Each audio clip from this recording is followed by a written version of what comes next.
From the outside, Claire and Daniel looked like the kind of couple people envied. They lived in a quiet suburb near Portland, had been married for 6 years, and built a home that always looked warm and welcoming. Claire was a photographer who loved soft morning light, fresh coffee, and quiet weekends. Daniel ran a small construction company and used to make her laugh with his easy charm. But over time, that laughter began to fade. Lately, Daniel had started spending more time with his old college friends, Luke, Ryan, and Greg. They were loud, carefree, and always pushing him to have fun. At first, Claire didn't mind. Marriage was about space, she told herself. But soon, the gatherings became constant. Every weekend, the same pattern: drinks, noise, and late nights. Claire would stay upstairs in her studio trying to edit photos while the sound of laughter and clinking bottles filled the house. That Friday evening, the sky outside glowed orange as the sun went down. Claire had planned to spend the night working on a client's wedding photos. She wore her favorite gray sweater, tied her hair loosely, and played soft music to stay focused. Downstairs, Daniel's voice grew louder, joined by his friends' laughter. She sighed and turned up her volume a little, hoping to drown them out. But then came a knock on the studio door. It was Luke, Daniel's closest friend. He leaned against the doorframe with a half smile. "Claire," he said, "come downstairs for a bit. We're celebrating Daniel's new contract. Don't hide up here all night." Claire hesitated. She didn't like Luke much. Something about him always felt off, like he enjoyed testing her patience. Still, she didn't want to appear rude. She followed him downstairs. The moment she entered the living room, the air changed. The table was crowded with empty bottles and snacks. Daniel looked half asleep on the couch, while Ryan and Greg were laughing at something on the TV. When Daniel saw her, he smiled lazily. "Hey, babe," he slurred. "You made it." Claire smiled back politely, but felt uneasy. "Maybe it's time to slow down a little," she said gently. "You've all had enough." Luke laughed. "You're always so serious, Claire. Come on, relax. It's Friday." She forced a smile, but inside she just wanted to leave.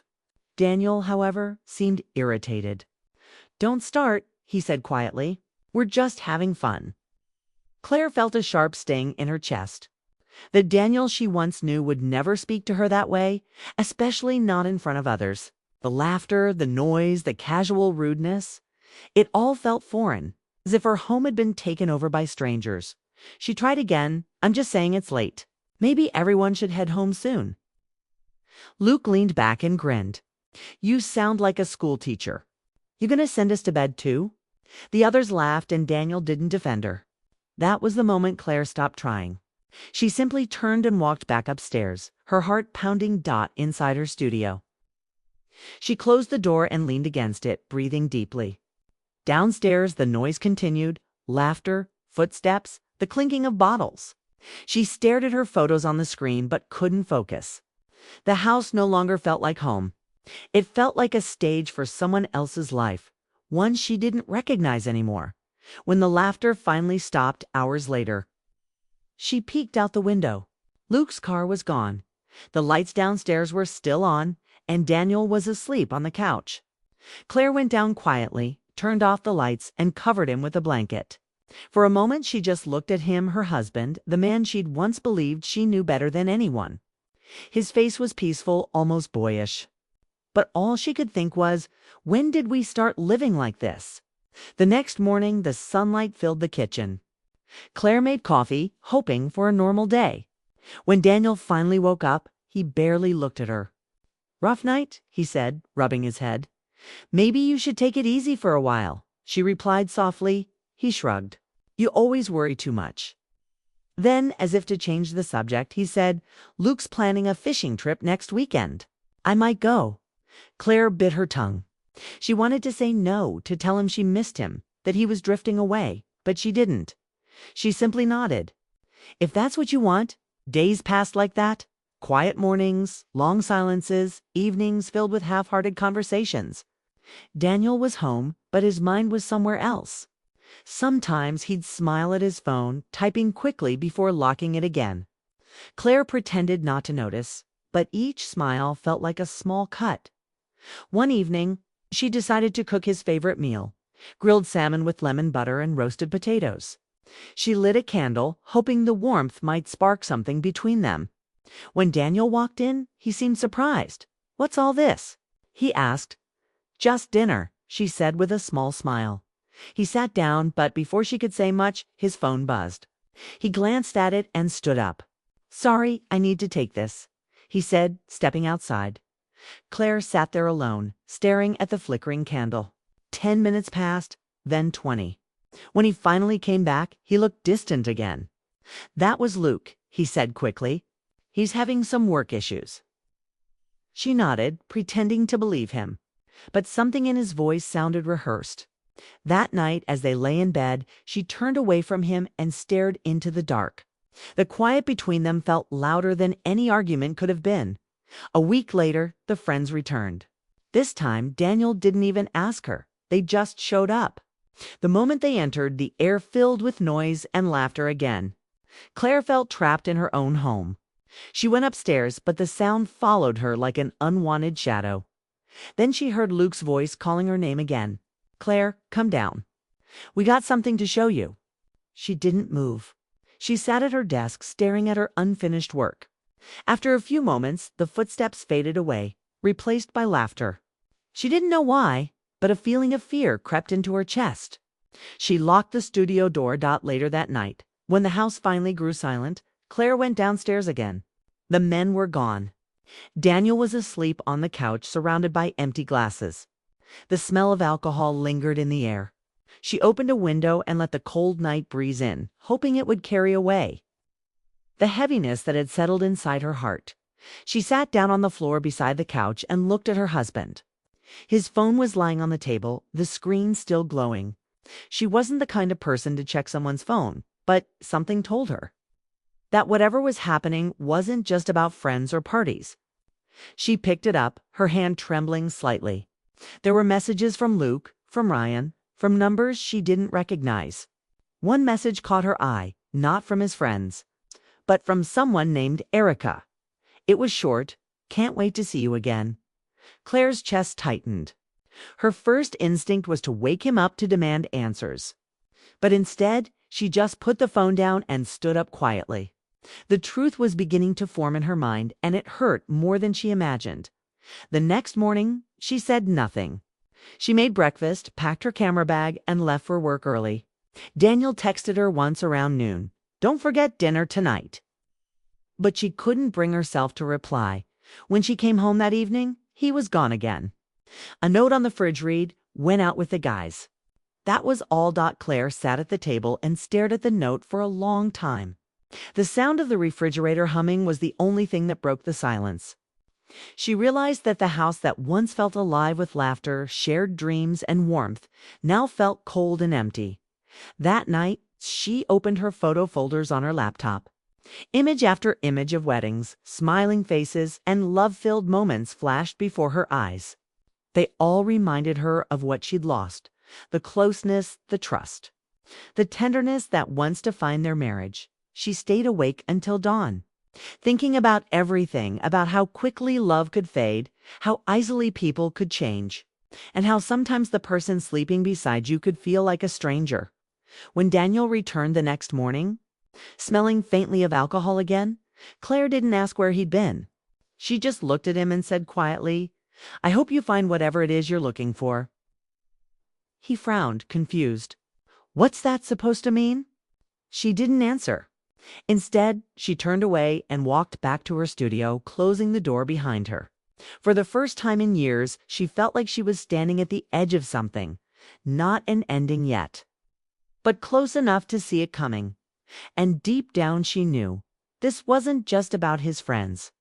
It was about a marriage slowly falling apart, one careless night at a time. The morning after another sleepless night, Claire woke up to the soft hum of the city outside her window. Seattle was different from Portland, quieter in the mornings.com, with light that seemed to make everything clearer. She sipped her coffee slowly, staring at the blank page on her laptop. Her studio was small, but hers filled with cameras, photos, and the smell of fresh paper. It was peaceful, safe. But even in this peace, her mind kept drifting back to Daniel.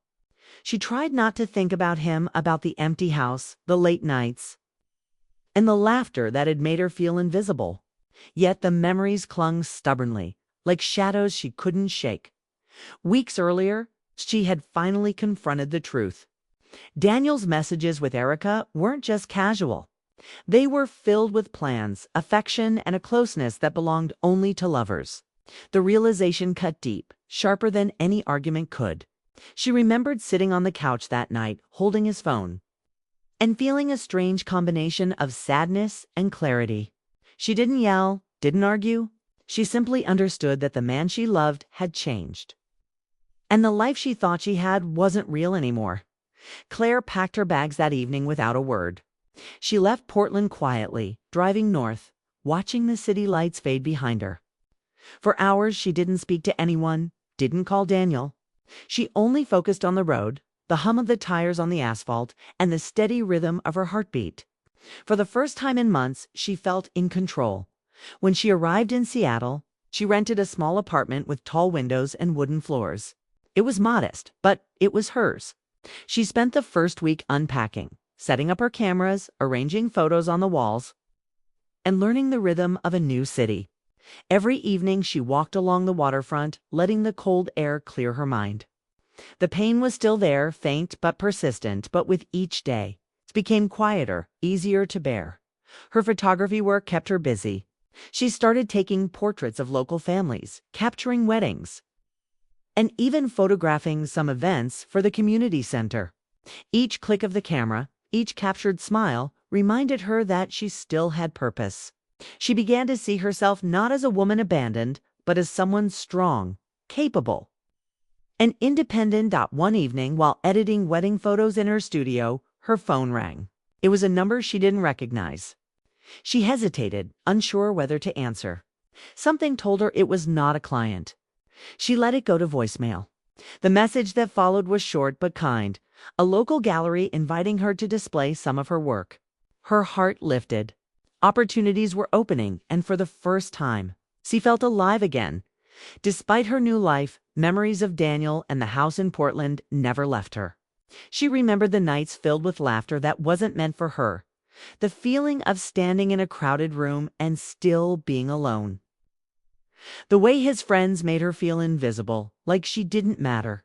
It stung, but it also reminded her why she had left. Leaving wasn't easy, but staying would have been worse. One afternoon, Claire was walking through Pike Place Market, camera in hand, when she noticed a small cafe tucked in a corner. She went inside, ordered coffee, and found a seat by the window. Across the room, a man waved awkwardly. Claire recognized him immediately. It was Mark, a photographer she had met once at a wedding in Portland. They talked for a while, sharing stories of clients and favorite spots to shoot. Mark was friendly, attentive, and made her laugh in a way she hadn't in months. Over the next few weeks, Mark became a friend, sometimes joining her for walks, sometimes helping with photography projects. She didn't rush, didn't think about romance, but slowly his presence brought warmth back into her life. The kind of warmth that didn't hurt, didn't betray, didn't make her question herself. Meanwhile, back in Portland, Claire occasionally checked messages from mutual friends. Daniel had tried to reach out once or twice, short texts asking how she was. She didn't respond. She knew that answering would only reopen wounds that were still healing. Each time she saw his name, a quiet determination strengthened inside her. This was her life now, her choice. Claire's work began to gain recognition. A local gallery accepted her for a small exhibit. She spent days arranging the photos, choosing, lighting, and planning the display. She invited her new friends, including Mark, who helped carry prints and offered advice. On opening night, Claire stood quietly, watching people admire her work. The pride she felt wasn't just for the photographs, it was for herself. She had survived the betrayal, the loneliness, and the nights of doubt. She had built something meaningful from the pieces left behind. One rainy evening, after a long day of photographing a wedding, Claire walked home under a gray sky. The city reflected in puddles, umbrellas bobbed past, and the soft sound of rain was comforting. As she entered her apartment, she felt a calm she hadn't known in years. Sitting at her desk, she began editing photos, her hands moving confidently over the images. Each photo told a story, each frame a reminder that life could be beautiful even after pain. Sometimes she would dream of Daniel, not of him returning, not of the life they once shared, but of understanding. She realized that their love hadn't disappeared suddenly. It had faded slowly like a photograph left in the sun. And while it hurt, it also taught her something vital. She deserved respect, honesty, and care. She would never settle for less again. Months passed and Claire's studio became her sanctuary. She hosted small photography classes, helping teens and young adults discover their creativity. She laughed with her students, gave advice, and sometimes stayed late just to help them edit their work. Each day she felt stronger, lighter, freer. Her past no longer weighed her down. One Saturday, Mark invited her to photograph an outdoor festival. She agreed, and they spent the day capturing candid smiles, colorful booths, and families enjoying the sun. By the end of the day, Claire felt more alive than she had in years. Standing beside Mark, watching children play in the fountain, she realized that she could love again, carefully, slowly, and without fear. She could open her heart without losing herself. Claire also began reconnecting with herself in ways she had forgotten. She started journaling, taking long walks along the waterfront, and experimenting with creative photography styles. Her life was full again, not because someone else had fixed it, but because she had chosen to rebuild it herself one evening. After a gallery showing, Claire sat by her studio window, the city lights reflecting in the glass. She thought about the past, about Daniel, about the nights when she felt small and unseen. She forgave him silently, not for his sake, but for hers. She forgave the choices that had hurt her, the laughter she didn't belong to, the betrayal she had endured. And in that forgiveness, she found freedom. Her phone buzzed, another client inquiry. She smiled, answering it with ease and confidence. Each conversation reminded her that she was no longer fragile, no longer trapped by someone else's choices. Her life, her art, and her heart were hers alone. Sometimes she thought about moving forward completely, leaving Seattle someday, exploring another city. But for now, she stayed, creating, laughing, and living fully. Daniel was a memory, not a chain. Erica, Luke, and all the chaos of Portland were behind her. She had walked through the fire of betrayal and come out stronger, wiser, and capable of real joy. One quiet evening, as she finished editing a wedding photo, Mark stopped by the studio. He brought coffee and smiled at her. "You've done amazing things here," he said. "I don't know anyone who could turn a rough past into something so beautiful." Claire felt warmth in her chest. She looked out the window at the city she now called home and realized that the nights of loneliness, the betrayal, and the pain had led her here. She didn't feel anger anymore. She didn't feel heartbreak. She felt alive fully and completely. That night she journaled again, writing not about pain, but about hope, strength, and the lessons she had learned. She knew life wouldn't always be easy, but she was ready. Ready to love, to trust, and to create without fear. In the end, Claire realized that leaving Daniel wasn't about punishment or revenge. It was about reclaiming herself. It was about standing in her own light, finding joy in her own company, and building a future untainted by lies. She had survived the storm. She had grown. And she had found the kind of freedom that only comes from walking away with dignity and courage. And in the quiet of her studio, surrounded by photos of smiling faces, Claire smiled too. Not because she had forgotten the past, but because she had learned to live beyond it.